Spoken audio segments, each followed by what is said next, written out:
Hi, I'm Zachary Farnell. Thank you for joining me for another edition of your Timberlane weather update. We've been in a very not spring-like pattern over the past couple of weeks. Unable to break out of the rain mixing with snow, continued cold, overnight freezing temperatures, and generally just cloudiness on cloudiness on cloudiness. Thankfully, I believe next week we will get a break in this pattern, finally getting some sunny days, some warmer days. However, unluckily for those who are running the Run of the Savages this Saturday, I do not believe we will be in luck for the weather. Prepare for a chillier, rainier day. We'll get more into that as we get towards the extended 5-day outlook and the general maps on what that looks like. But again, you see on the temperature map, just like I've been saying, it's been chilly around this time of the year, especially compared to where we should be we're now getting into mid-April right now. Look at the Northeast and New England as a whole. Sticking pretty close to freezing, low 40s throughout much of the day yesterday on Wednesday. As we got towards the central part of the country, they've been dealing with some warmer temperatures that we hope will soon reach us. However, they have been locked in across this area for the past several weeks. Again, we saw overnight those temperatures drop even further, easily below freezing last night. This morning, you woke up, there was some frost, especially on car windshields and on some grass on the ground. And as we got towards today, the daytime highs looking for today a little bit warmer than yesterday, getting into those mid-40s, maybe some low 50s, but nothing substantially warmer that we're really looking to kind of break us out of this pattern. Again, some of that heat still trapped, in the central part of the U.S., along with some of those storms that have been ravaging this area continuously. You see it on the satellite map, some clouds across our area, but our next system is already beginning to develop and ramp up. Some cloud cover in towards Texas, a little bit more as you get towards the Midwest. Those expected to converge across the Ohio River Valley and the general central eastern United States.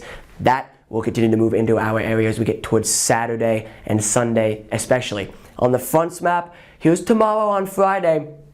You see, we are marked down for a mix of rain and snow. Expect that to begin as some rain and snow showers on Friday morning, but really much of the precipitation you're seeing across the East Coast doesn't reach our area until we get towards Friday night into early Saturday morning. So this system gonna kind of keep the East Coast on gridlock, really bringing some messy conditions. Again, I'm expecting some mixing with snow early Friday morning with some of those showers that move in initially. And then on Saturday, this thing's still here, grows in strength a little bit, kind of keeps impacting the same sort of areas.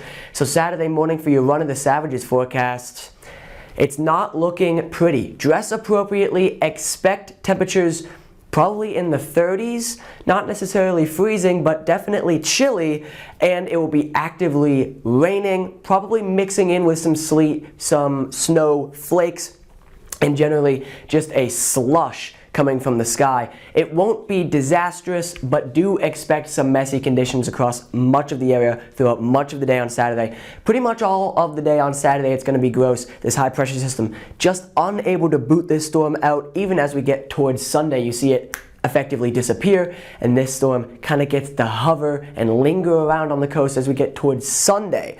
Sunday, we're seeing mostly rain, especially earlier in the day behind this system. Thankfully, we are expecting a major warm-up as you look towards much of the central U.S.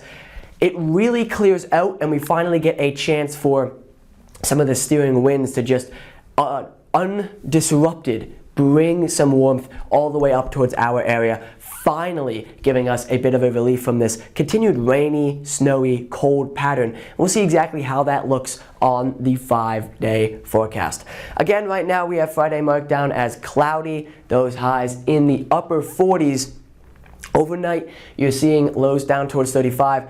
Friday evening, you may see a chance of rain. Friday night, you're certainly going to be seeing some rain. And as we get towards the early hours of Saturday, expect it to mix with some snow. Saturday, the high not even reaching 40 in all likelihood. Again, one of the Savages runners look for temperatures in the mid to upper 30s with some rain and snow mixing in there. Sunday, you see it warms up a little bit, especially as we get later into the day. The rain will mostly be in the morning hours, coming before the evening time especially. And then we finally get towards Monday, the day that we've all been looking for. It's going to be partly cloudy and nearly 65 degrees. The low, 45, gives us a large buffer between what we're expecting and what is the freezing point. So no frost Monday night into Tuesday morning, especially as Tuesday, another day above 60 degrees is expected. On the extended forecast, we see a general warming pattern building next week. Wednesday, Thursday, Friday, we're building back. We do see a little bit of a tumble from Tuesday into Wednesday, thankfully. Not expecting a lot of precipitation with that. Instead, we're probably going to be seeing temperatures building from the low 50s, mid 50s, building up into the upper 50s, low 60s as we get towards next Friday. Again, staying partly cloudy and generally clear that whole time. Next weekend, maybe some rain showers as we get towards Saturday, but it stabilizes in temperatures as we get towards next Sunday, and we finally see another break in the rain, bringing us some generally very warm and nice conditions. Well, I'm Zachary Farnell. Thank you for joining me for another edition of your Timberland weather update. It's important to always stay weather alert and weather aware, especially during the springtime. We've been seeing a very cold and active springtime for the severe weather as well as for our weather, which keeps swinging wildly back and forth between rain, snow, cold, and warmth. Looks like we will finally be getting into the warmth this upcoming week, thankfully, and I look forward to forecasting it next week as we can look forward to seeing what can happen then as well. Thank you very much for joining me. I'm Zachary Farnell, signing off.